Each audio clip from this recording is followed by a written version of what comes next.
Orange man's White House starves the poor. Let them eat golf balls, while families beg for scraps.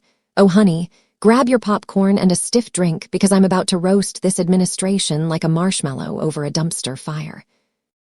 The Orange Man, yeah, that walking Cheeto dust storm squatting in the White House, has decided that feeding hungry kids and keeping sick folks alive is just too damn expensive. His crew straight up said, nah, to funding crucial food benefits. And now millions of Americans are staring at empty fridges wondering if their next meal is a prayer or a pawn shop sandwich. This ain't policy. This is cruelty with a side of spray tan. And I'm here to mock, roast, and eviscerate every lying second of it because somebody's gotta say it. The Orange Man doesn't give a flying fuck about you unless you're donating to his legal slush fund. Picture this. Little Timmy in rural Kentucky, belly growling louder than his daddy's broken-down truck. Mom's on the phone with Snap, tears streaming because the government, under Humber Anaranjato's iron fist, just yanked the rug out. Sorry, ma'am, funding's frozen. Try again after the shutdown. Shutdown. More like a shut up and starve order straight from the Resolute desk. While the Orange Man stuffs his face with Big Macs flown in on Air Force One, real families are rationing cereal like it's wartime. But hey, priorities. Gotta keep those border wall slush funds flowing, right? Screw the kids. Build the vanity project Let's Talk Brass Tacks, because I'm not here to sugarcoat this turd. The Supplemental Nutrition Assistance Program, SNAP, food stamps, whatever you call it when you're too proud to say I'm starving, feeds over 40 million people. That's 1 in 8 Americans, folks. Veterans with PTSD scraping by on disability. Single moms working 2 jobs, grandmas choosing between insulin and oatmeal, and the Orange Man's White House. They looked at that and said, cut it. We need the cash for tax breaks on private jets. Actual quote from some suit in the West Wing. Non-discretionary spending is discretionary if we say so. Translation. Poor people are negotiable. This shutdown bullshit isn't new. It's the Orange Man's greatest hits album on repeat. Remember 2018. Longest shutdown in history because he threw a tantrum over wall money. Furloughed workers lining up at food banks while he tweeted from Mar-a-Lago about how tough he was. Tough. Bitch, please. Tough is a cancer patient skipping chemo because Medicaid's on ice. Tough is a diabetic kid fainting at school because lunch money ran out. The Orange Man wouldn't know tough if it bit him on his overfed ass. And don't come at me with, but the Democrats. Yeah, they're playing hardball too, but let's be crystal. The Orange Man holds the purse strings and the veto pen. He could sign a clean funding bill tomorrow and end this nightmare. Instead, he's on Truth Social whining about radical left lunatics, while actual lunatics in his administration draft memos on how to phase out WIC, women, infants, and children. You know, the program that keeps babies from literally starving to death.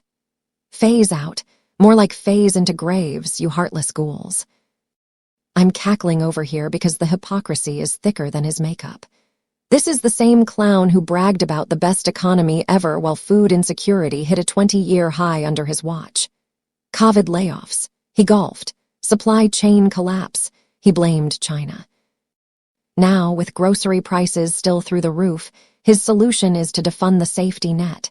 Genius. Let's mock this logic. People are hungry because food's expensive, so let's make food aid disappear. That's not governance. That's a suicide pact for the working class.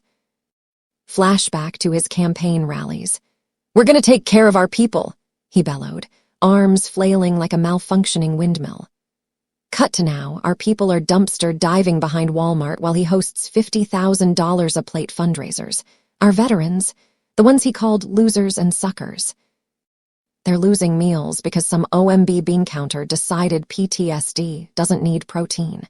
Our kids, the future he claims to protect, they're learning math by counting how many days until the next food box.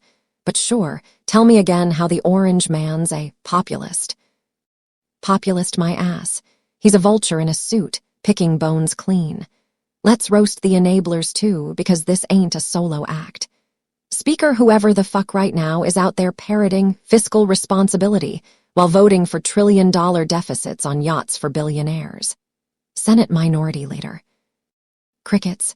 They're all complicit, bending over backward to kiss the ring while the orange man dangles government funding like a sadistic game of keep away. Want your food stamps? Build my wall first. That's not negotiation. That's extortion with extra steps. And the media. Oh, they're eating this up like reality TV. Luke Broadwater from The Times is on MSNBC breaking down the stalemate like it's a chess match. Susan Glasser's penning think pieces on bipartisan dysfunction. Larry Sabato's predicting electoral doom. Meanwhile, Stephanie rules on the 11th hour asking thoughtful questions while actual humans are thoughtful of panic. Wake up, clowns. This isn't a debate club. This is survival. A shutdown isn't politics as usual. It's a weapon aimed at the poorest among us. Speaking of weapons, let's talk healthcare because the orange man's crew isn't stopping at food. Affordable Care Act subsidies. On the chopping block, Medicaid expansion. Repeal and delay, they chant like it's a frat party. Delay what exactly? Delay until grandma dies waiting for a hip replacement. These monsters tried to kill Obamacare 50 times when they had the chance, and now they're back with scalpels sharpened. Pre-existing conditions are fine, they lie, while insurance CEOs pop champagne over record profits. I'm laughing so I don't cry because the math is diabolical. Defunding SNAP saves, what? $100 billion over a decade. Meanwhile, the orange man's tax scam gifted $2 trillion to the top 1%. That's not austerity, that's robbery. Rob from the food stamp line, give to the yacht club, and the kicker. Most SNAP dollars go to rural red states, his base. Yeah, mock that, cult members. Your hero's starving your own cousins to fund his ego trips. Imagine the Oval Office meeting. The orange man slams his tiny fists. Why are we feeding these losers? I won without them. Advisors nod like bobbleheads. Yes, sir, let's cut WIC and call it welfare reform. Reform. More like deform. Deform the social contract until it's unrecognizable. Deform the American dream until it's a nightmare for anyone born without a trust fund. But here's where I go frigid. This isn't funny anymore. Behind every statistic is a face. A veteran in Ohio who served 3 tours, now choosing between meds and macaroni. A teacher in Texas buying classrooms snacks out of pocket because her students come hungry. A cancer survivor in Florida rationing Ensure because treatment drained her savings. These aren't takers, they're us. And the orange man's White House is telling them to drop dead. Mockery time. The orange man couldn't spell empathy if you spotted him the E-M and Y. He thinks food insecurity is when the drive-thru runs out of Filet-O-Fish. He believes shutdown means closing the border, not closing soup kitchens. This man bankrupted casinos, and we trusted him with the treasury. We deserve every empty shelf, contradiction corner. He screams America first, while putting billionaires first, cronies first, ego first. He whines about fake news, while faking compassion. He claims to love the military while veterans beg for crumbs. Every word out of his mouth is a lie wrapped in a delusion dipped in bronzer, and the shutdown clock ticks. Day 10. Day 20. Airports grind to a halt. National parks turn into trash heaps, but food benefits. Those expire quietly, no headlines, no drama, just silent suffering. That's the plan, starve them into submission. Make the poor so desperate they'll trade dignity for a sandwich. I'm done mincing words. This is class warfare, plain and simple. The orange man and his greased-up goblins are waging war on the vulnerable because it's easier than taxing their donor class. Easier than admitting the system's rigged. Easier than governing like adults. Emotional recap for the slow kids in the back. Listen close, because I'm only saying this once with my whole chest. This article rips the mask off the orange man's cruelest con yet, using a government shutdown as a battering ram to gut food aid and health care for millions of desperate Americans. It's not politics, it's predation. Kids are hungry. Veterans are hopeless. Moms are breaking. And the man in charge, he's laughing all the way to the bank while families fracture. If that doesn't make your blood boil, check your pulse. We're talking life and death here, not cable news sound bites. Rise up, speak out, vote these monsters into oblivion. Your neighbor's child is counting on you. Don't let them down. Judge smacks orange man's goons like flies on a windshield. Troubling lies exposed in courtroom bloodbath. Oh, sweet Jesus on a pogo stick. Pull up a chair and pass the tequila because I'm about to fillet these orange man bootlickers like yesterday's sushi. Picture this. A federal judge, black robe flowing like a cape of justice, slamming her gavel so hard the courtroom echoes like a thunderclap in hell. And who's on the receiving end? The orange man's hand-picked lapdogs, those slimy DOJ suits who strutted in thinking they could bullshit their way through a hearing. Troubling statements, she calls them. Troubling, honey, that's judge speak for. You lying sacks of spray-tanned shit. Sit your asses down before I hold you in contempt and make you eat the transcript. Let's set the scene, because this wasn't some sleepy traffic court. This was a high-stakes showdown over the orange man's latest power grab. We're talking immigration, executive orders, and a pile of affidavits thicker than his comb-over. His officials roll in with affidavits sworn under oath, claiming national security this and emergency that. Judge looks at the paperwork, looks at the smirking faces, and drops the hammer. These statements are troubling at best, perjurious at worst. Perjurious? That's fancy for you're lying your asses off and I'm 2 seconds from sending you to the pokey. The gallery gasped. Twitter exploded. And somewhere in Mar-a-Lago, the orange man was probably rage-tweeting about witch hunts. While choking on a happy meal. Now, I'm cackling because these clowns thought they could waltz into court with the same fairy tales they feed Fox News at 3 a.m. One deputy AG, let's call him Deputy Dog, stands up and swears the orange man's border policy is saving lives. Judge flips to page 47. Sir, your own data shows migrant deaths up 300% since implementation. Explain. Deputy Dog stammers something about context and fake news stats. Judge ain't having it. Context! The only context here is you're full of crap. Boom, roasted. The stenographer had to pause to wipe tears of laughter. But wait, it gets juicier. Another official, this one a DHS drone with a tie tighter than his sphincter, claims the administration never separated families. Never, bitch, please. Judge pulls up the Clue exhibit, 5,000 kids in cages, parents deported without due process. Counsel, are these photoshopped? She deadpans. Drone boy turns the color of a ripe tomato. Operational necessities. Necessities. That's what you call ripping toddlers from moms because daddy asked for asylum. I'm over here mocking these fools so hard my ribs hurt. Operational necessities, my ass. More like operational atrocities. And the star witness. Oh, honey, save the best for last. The orange man's own acting secretary, some careerist who sold his soul for a corner office, takes the stand and quotes presidential authority. Like it's a get-out-of-jail-free card. Judge leans in. Sir, the president is not a king.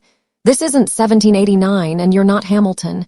Your authority ends where the Constitution begins. Mic drop.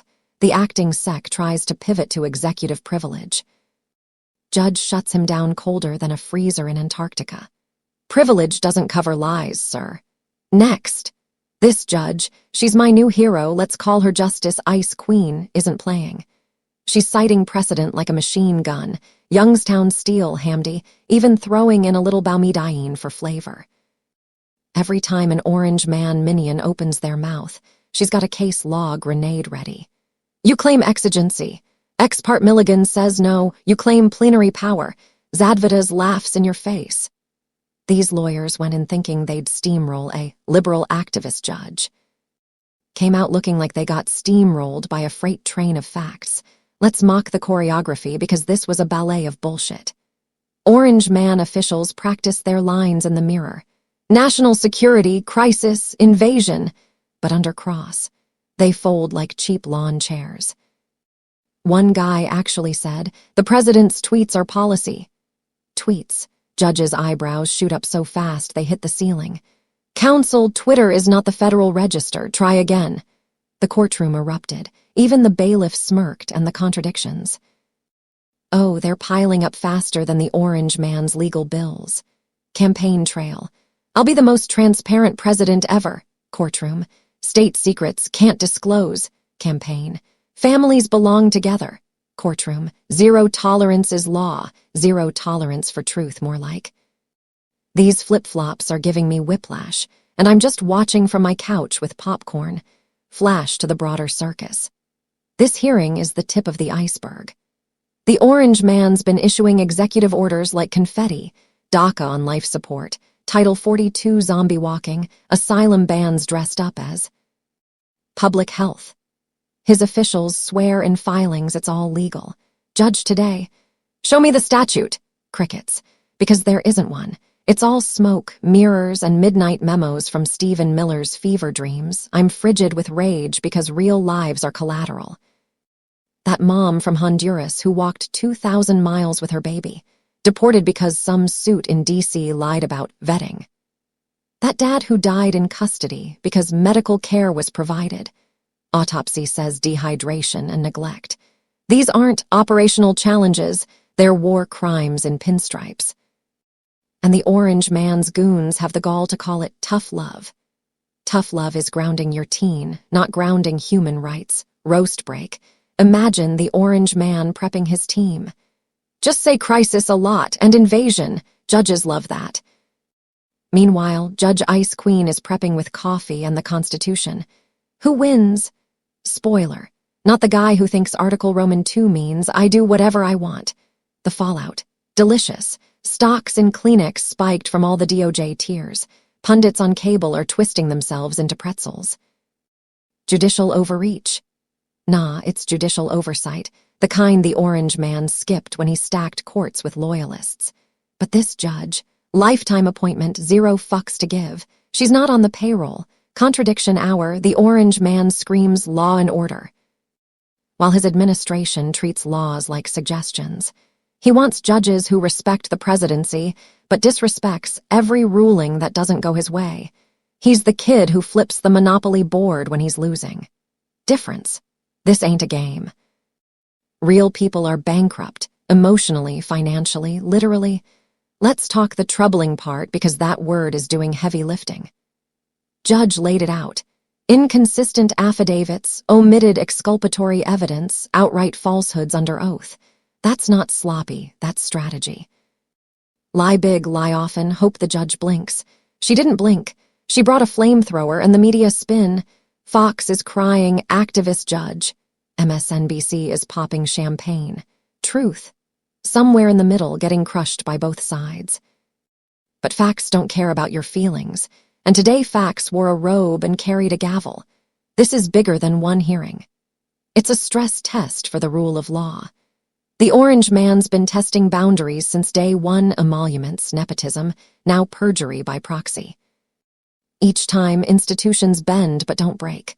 Today, they snapped back like a rubber band in the face. Mockery finale. The orange man's officials left court looking like they'd been mugged by reality. Ties askew, briefcases heavier with shame. One guy was overheard in the hallway. "She can't talk to us like that." Buddy, she just did. "And she'll do it again tomorrow if you bring the same garbage." Emotional gut punch recap, because some of you skimmed. Listen up, close your eyes, feel this in your bones. This article is a war cry wrapped in laughter and rage. A federal judge just eviscerated the orange man's lie machine in open court, exposing troubling statements that weren't troubling. They were treason to truth. Real families torn apart, real lives lost, all because power-drunk officials thought oaths were optional. This isn't abstract legalese, it's human carnage dressed in suits. Kids in cages, parents in limbo, a nation watching its soul get auctioned. If your heart doesn't ache, if your fists don't clench, you're part of the problem. Wake up, fight back. The courtroom is America's last honest mirror. Stare into it before it shatters.